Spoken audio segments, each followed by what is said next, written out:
Contratei um ator para fingir ser meu namorado em uma festa de 4 de julho da família, onde meu ex levaria a mulher por quem me deixou. O que meu acompanhante falso fez com ele deixou todos sem palavras. Percebi que algo tinha se quebrado dentro de mim. Quebrado de verdade. Não apenas rachado quando pedi desculpas a um homem que conhecia há menos de 4 minutos pelo trânsito na rodovia 405. Ele não respondeu. Ele só me olhou do banco do passageiro do jeito que você olha para algo que não esperava encontrar, do jeito que você olha para uma aranha na banheira. Sem nojo, mas com reconhecimento lento e atento, como quem pensa. Então é isso. O nome dele era Daniel. Encontrei-o 2 dias antes no site Ator para contratar e paguei $280 por 4 horas. Na biografia dele dizia que era especialista em cenários sociais que exigiam inteligência emocional. Eu não sabia o que era isso, nem me importava. Eu precisava de um ser humano que parecesse ter me escolhido. E eu precisava dele até as 3 horas do dia 4 de julho. E eu precisava que Ryan nos visse passando por aquele portão juntos. Eu disse para mim mesma que não era por vingança. Eu estava mentindo. Deixe-me voltar um pouco. Meu nome é Maggie Callahan. Tenho 38 anos. Moro em uma casa de 3 quartos em Thousand Oaks, Califórnia, com meus filhos Nora, de 7 anos, e Cooper, de 9. Dirijo um Honda Pilot 2019 com a lanterna traseira esquerda quebrada, que sempre digo que vou consertar. Sou gerente de escritório em um grupo de odontopediatria na Moore Park Road, lidando com recusas de seguro e mantendo a sala de espera cheirando a chiclete, não há medo. Fui casada por 11 anos, falo disso como se tivesse acontecido com outra pessoa, como um fenômeno climático, como se eu tivesse lido sobre isso no noticiário. Conheci Ryan aos 26 anos em um churrasco no quintal de um amigo, parecido com o que vou descrever. Ele era divertido e tinha uma autoconfiança que na juventude parece segurança, mas revela outra face só depois. Compramos uma casa, tivemos filhos, construímos uma vida do jeito que se constrói qualquer coisa. Um dia comum em cima do outro, até que de repente você tem algo real, complicado e seu. Eu achava que era nosso. 3 meses antes do 4 de julho, Ryan estava na cozinha às 7h15 e eu preparava o lanche do Cooper e Nora via desenhos animados. Ele ficou na porta com a roupa de trabalho, a camisa cinza que passei ontem. Disse: Maggie, preciso falar. Larguei o sanduíche. Você não é mais a mulher com quem casei. Você costumava se cuidar e ser magra. Você se largou, mas eu não sinto mais atração por você. Lembro do zumbido da geladeira e das vozes dos desenhos animados na sala. Lembro de pensar. Ele diz isso às 7h15 enquanto Nora vê desenhos no outro cômodo. Não chorei, o que me surpreendeu. Perguntei se havia outra pessoa. Ele fez uma pausa longa, e eu já sabia a resposta. Então disse o nome. Lucille. Secretária dele, 29 anos, magra de um jeito que parece fácil, mas provavelmente não é. Ela foi à nossa casa para uma festa de Natal 2 anos antes, elogiou meu brisket, pediu meu protetor labial e deixou uma marca do protetor labial na bancada do banheiro de visitas, que limpei sem pensar. Em até 6 semanas depois de sair de casa, Ryan já a levava a restaurantes, eventos de trabalho, ao baile da empresa e ao casamento do primo, para o qual não fui convidada. Apesar de ter sido eu quem lembrou do aniversário do primo dele por uma década, ele postou fotos, mas não de forma obsessiva. Isso teria sido mais fácil de ignorar. Ele postou como quem posta algo de que se orgulha. Carro novo, promoção, vida melhor. Então a mãe dele ligou. Elaine Callahan tem 71 anos, é esperta como ninguém e definitivamente não é o tipo de mulher que permite que sua família se desfaça sem fazer algo a respeito. Elaine Callahan organiza a festa da piscina do 4 de julho em sua casa em Simi Valley há 22 anos seguidos. Mesmo quintal, carvalho e local das fotos. Ela me ligou numa terça à noite no fim de junho. Você vai vir, disse. Não era pergunta. Elaine, ele vai trazê-la. Pausa. O silêncio de uma mulher escolhendo palavras. Quero você lá, com as crianças. Você é parte desta família, Maggie. Não deixe que ele te afaste. Eu queria ser corajosa. Disse que pensaria. Desliguei o telefone e fiquei no carro, na garagem, por 40 minutos pensando na mão de Ryan, na cintura de Lucille, no maiô vermelho dela e nas fotos. Enquanto preparava o sanduíche do nosso filho, lembrei dele dizendo: você se largou. Lembrei dos 11 anos de jantares que fiz, dos formulários escolares preenchidos e das febres noturnas que enfrentei sozinha por ele ter reunião cedo. Abri meu laptop. Digitei. Contratar um ator para um evento social. 3 segundos depois, apareceu actorforhere.com. A foto de Daniel mostrava um homem de 30 e poucos anos diante de um teatro, braços cruzados e sem sorrir. Não de forma antipática, mas como quem não precisa posar para a foto de perfil. As avaliações eram específicas e estranhas. Daniel foi profissional e gentil em um jantar de família constrangedor. Ele sabia quando falar e quando calar. Valeu cada centavo. Uma avaliação dizia: ele entendeu tudo antes que eu explicasse, o que foi mais útil e me fez contratá-lo. Enviei uma mensagem pelo site explicando a situação. Fui mais honesta do que esperava. Falei para ele sobre Ryan e sobre o que aconteceu na cozinha às 7h15 da manhã. Falei sobre Lucille, a festa da Elaine, a foto do Carvalho e a tradição de 22 anos que temia perder. Disse que meus 2 filhos estariam lá e que ele precisava ser gentil com eles, algo inegociável. Perguntei se ele podia trabalhar 4 horas no 4 de julho para uma festa na piscina em Simi Valley. Ele respondeu em 20 minutos. Posso sim, aqui está meu valor. Me ligue amanhã para detalhes. Conversamos por 30 minutos. Ele fez perguntas inesperadas, não logísticas, mas pessoais, como há quanto tempo eu estava divorciada e o que as crianças sabiam. Ryan era agressivo ou só desagradável? Eu já tinha ido a algum evento depois da separação ou seria a primeira vez que o veria com ela? Respondi sinceramente. Quando contei sobre o que aconteceu na cozinha às 7h15, ele fez uma pausa e disse baixinho: Eu entendo no que estou me metendo. 2 dias depois, bateu na minha porta às 14h45. Ele era alto, de cabelos escuros e usava camisa de linho branca com mangas dobradas. Sua postura relaxada mostrava confiança e conforto consigo mesmo. Ele parecia pertencer a qualquer lugar, exatamente o que eu precisava. Eu estava na varanda com meu vestido azul de verão, o mesmo dos últimos 3 anos, sempre prometendo trocar. A primeira coisa que falei foi: Desculpa, não pareço mais com minhas fotos. Ele parou, olhou para mim. Você pediu desculpas antes de se apresentar. Fiquei envergonhada. Desculpa, sou a Maggie. Algo mudou em sua expressão com o segundo pedido de desculpas. Não era pena, era algo mais cuidadoso, mas ele só estendeu a mão. Daniel. Colocamos as crianças no carro. Nora logo perguntou sobre seu trabalho de ator. Já foi super-herói, vilão ou pirata? Pirata, ele confirmou, numa convenção odontológica. Piratas não vão a convenções odontológicas, disse Cooper. Esse tinha uma relação bem preocupante com açúcar, disse Daniel. O carro se encheu de risadas. Apertei o volante e vi a saída do Ryan se aproximando, tentando lembrar como respirar. Pedi desculpas pelo trânsito. Daniel não respondeu, só olhou para a estrada. Pedi desculpas pelo barulho do ar-condicionado. Silêncio. Quando Nora pressionou a mão na janela dele e deixou a marca, fui até lá automaticamente. Sinto muito pela Maggie. A voz dele estava estável. É só uma janela. Retirei minha mão. Meu rosto esquentou. A caminhonete preta do Ryan estava na entrada quando chegamos. Ao lado dela, brilhando como uma acusação, havia um conversível branco que eu não reconheci, mas entendi imediatamente. Meu estômago afundou. Daniel olhou para mim. Pronta? Eu não estava nem um pouco pronta. Assenti com a cabeça. Entramos juntos pelo portão, a mão dele na minha lombar. Nora correu à frente. Cooper ficou atrás, como costuma quando percebe algo. O quintal da Elaine era tudo o que eu tinha passado 11 anos esperando do 4 de julho.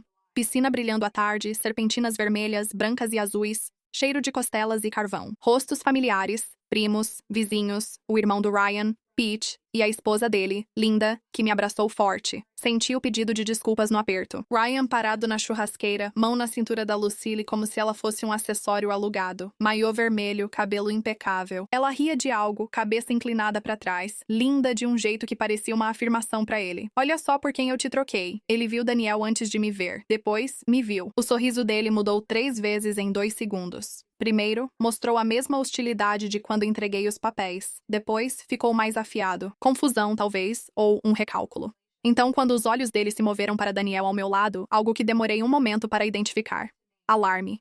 Ele se aproximou. Lucille flutuava ao lado dele com graça, fingindo naturalidade. Ele então chamou do outro lado do pátio, alto o bastante para interromper 4 conversas. Interessante. Ele parou diante de nós e observou Daniel de cima a baixo, avaliando se deveria temê-lo. Quem é esse? Perguntou.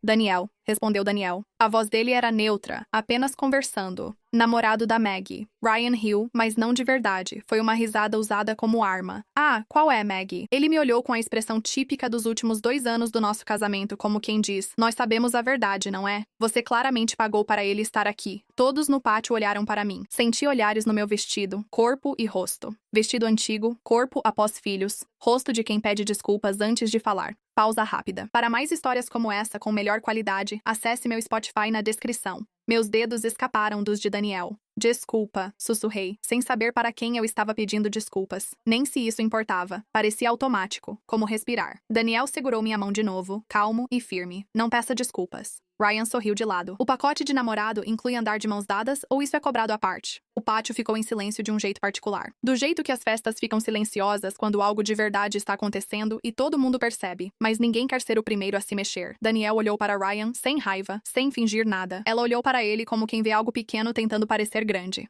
O pacote de ex-marido inclui humilhar a mãe dos seus filhos na frente deles? Ele perguntou. Ou faz isso de graça? Alguém arfou, acho que foi a Linda. O sorriso de Ryan desapareceu pela primeira vez na tarde. A festa seguiu com música, hambúrgueres e crianças pulando na piscina. Ryan se recuperou, ou tentou se recuperar, recuando para a churrasqueira com o calor, falando um pouco mais alto do que o necessário, inclinando o corpo em direção a Lúcia como se fosse uma demonstração. Eu tenho isso. Olha o que eu tenho. Fiz o que sempre faço em grandes reuniões. Ajudei. Levei pratos da cozinha. Desculpa, com licença, estou passando. Limpei a mesa do pátio depois que as crianças terminaram de comer. Desculpa, só um minutinho. Desculpa. Quando a tia Carol do Ryan precisou de mais uma bebida, eu peguei antes que ela tivesse que pedir. Quando alguém derrubou um copo de limonada, eu já estava pegando os guardanapos antes de qualquer outra pessoa perceber o que tinha acontecido. Daniel me observava. Ele não disse nada. Ele respondeu às perguntas da Nora sobre se o papel de pirata dentista foi o mais prestigiado dele. Conversou com a Elaine, que claramente gostou dele de imediato. Ajudou o Cooper a encontrar a toalha depois que ela escorregou atrás de uma espreguiçadeira, mas ele me observava. Nora derramou ketchup perto do sapato dele. Cheguei em segundos com o guardanapo na mão. Me desculpa, aqui. É ketchup, Maggie. Eu sei, só deixa eu limpar, é ketchup. A voz dele não estava impaciente. Era a voz de alguém afirmando um fato que queria que você realmente ouvisse. Vai sair fácil. Minhas mãos ainda tremiam enquanto eu limpava. Ele também observou isso. A foto de família era tradição para Elaine, protegida como um sacramento. Todo 4 de julho, sob a mesma árvore, no mesmo ângulo e arranjo. 22 anos deles alinhados em porta-retratos pelo corredor dela. Um registro visual de todos mudando e às vezes sumindo da foto. Estive em todas por 15 anos. Lucille se posicionou ao lado do Ryan enquanto Elaine organizava todo mundo. Natural, com aquele ar de quem já faz parte, como se ela já estivesse ali há tempo suficiente para saber o seu lugar.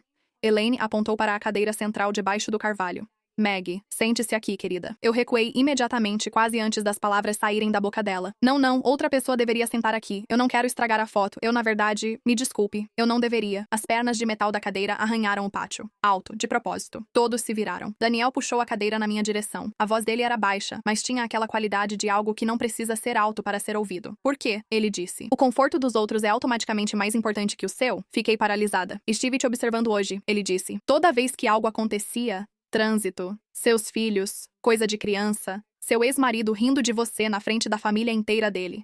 Você assumia que a culpa era sua.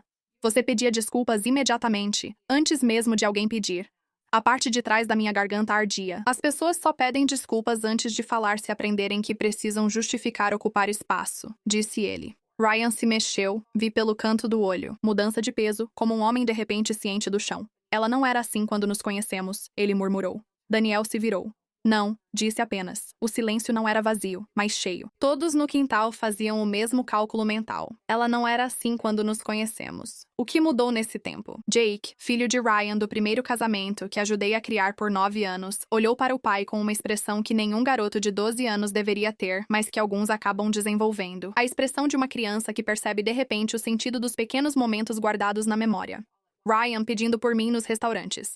Ela vai querer salada, está cuidando da forma, dizia animado, como um presente, na frente dos outros. Ryan sentado à mesa, me observando servir. Lucille contou que faz jejum intermitente, perdeu 7 quilos e só me olhava sem dizer mais nada. Ryan elogiando o corpo dela nessas palavras, naquela mesa, enquanto os filhos dele jantavam e eu sentava a 1 metro de distância com uma colher de servir na mão. Jake estava se lembrando de tudo aquilo. Eu podia ver acontecendo. E então Lucille se mexeu. Ela não fez escândalo. Ela não gritou. Ela tirou devagar a mão de Ryan da cintura. Ele franziu a testa, perguntando o que fazia. Ela não respondeu e olhou para mim, sem parecer triunfante nem presunçosa. Não do jeito que eu esperava que ela olhasse para mim desde o início. Ela me olhou como quem reconhece algo em si mesma no outro. Ela perguntou com voz baixa se era assim que eu pedia desculpas. Não era exatamente para mim. É a pergunta feita quando já não se sabe para quem perguntar. Eu faço isso tanto assim? O rosto de Ryan ficou pálido. Ele não respondeu, mas o silêncio disse tudo. Lucille pegou a bolsa da espreguiçadeira e foi decidida até o portão ao lado do quintal. Ryan chamou seu nome 2 vezes, com a voz subindo um pouco de um jeito que nunca ouvi. O tom de um homem que não esperava a consequência. Ela correu rapidamente. O portão se fechou atrás dela. Ryan ficou parado na churrasqueira da mãe, de sunga e confiante. Pela primeira vez em 11 anos, ele não sabia o que fazer. Sentei na cadeira do meio para a foto. Elaine tocou meu ombro antes da prima da Nora tirar a foto. Ryan não foi chamado para se ajeitar e ficou na beirada. A volta foi silenciosa, mas agradável. Aquele tipo de silêncio que acontece depois de um dia intenso. Cooper adormeceu antes mesmo de pegarmos a estrada. Nora perguntou ao Daniel se eles se veriam de novo. Talvez, ele respondeu, que era a resposta mais gentil possível. Ao estacionar na garagem, fiquei sentada após desligar o motor.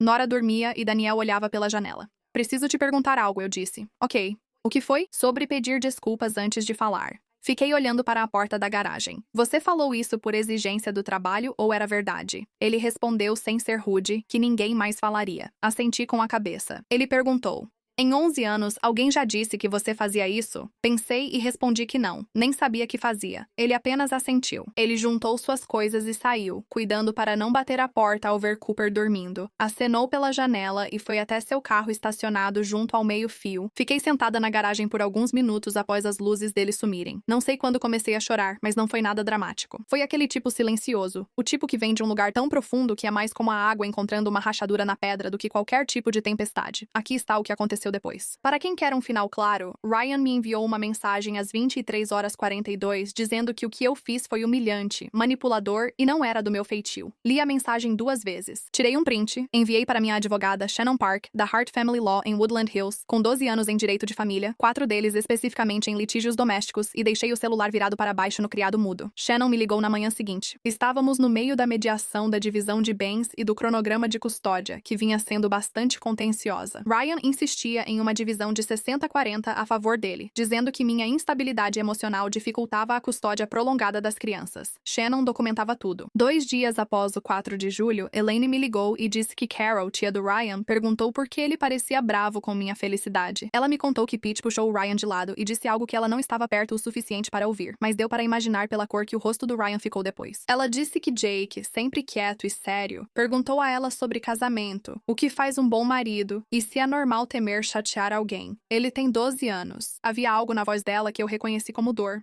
Ele não deveria estar fazendo essas perguntas. Ainda não. Jake começou a ver o Dr. Fitch, especialista em traumas familiares de adolescentes, em agosto, em um consultório na Ventura Boulevard. Elaine organizou isso, não eu. Ryan não discutiu. A mediação terminou em setembro. Shannon era muito competente. O regime de guarda acabou ficando em 50% para cada um, que era o que eu queria desde o começo. A divisão dos bens foi justa. O advogado do Ryan estava construindo uma narrativa sobre a minha instabilidade. Mas, como Shannon apontou em uma sessão específica, calmamente, com documentação, uma mulher que foi metodicamente treinada para pedir desculpas por sua própria existência não se apresenta como instável. Ela aparenta ser alguém que foi controlada. A palavra controlada impactou a sala de mediação. O advogado do Ryan pediu uma pausa. Voltei à terapia em agosto. Minha terapeuta é a doutora Renata Flores, que atende em Calabasas e tem mais diplomas na parede do que posso contar. Ela é especialista em mulheres que estão se recuperando de manipulação emocional de longo prazo, uma expressão que eu nunca tinha aplicado a mim mesma até sentar no consultório dela e descrever meu casamento em voz alta pela primeira vez para alguém que não estava emocionalmente envolvida nele. Ela perguntou: com que frequência você pede desculpas por dia? Ri e disse que muito. Ela sugeriu observarmos isso e continuamos atentos. Não sei o que houve com a Lucille. Procurei nas redes sociais dela em um momento de fraqueza, mas não achei o que queria saber e percebi que era errado buscar isso. A história dela pertence a ela. O que ocorreu naquele relacionamento diz respeito apenas a ela, e se houver, a terapeuta dela. Espero que sim. Só sei que ela reconheceu algo em mim. E ela se foi antes de passar 11 anos tentando entender. Nora às vezes pergunta sobre Daniel, como crianças fazem com coisas que gostaram, de forma casual, sem expectativa. Ele era seu namorado? Ela me perguntou em outubro, enquanto dobrávamos roupas num domingo. Pensei e disse que foi algo melhor. Ela ficou satisfeita. No mês passado, Cooper teve um concerto na escola. Sentei na terceira fileira. Quando ele entrou no palco e encontrou meu rosto na plateia, ele acenou com um aceno enorme, totalmente despreocupada, daquele jeito que as crianças fazem antes de aprenderem a bancar os descolados. A mulher ao meu lado riu. Eu também. Eu não pedi desculpas por torcer tão alto. Eu não pedi desculpas por nada.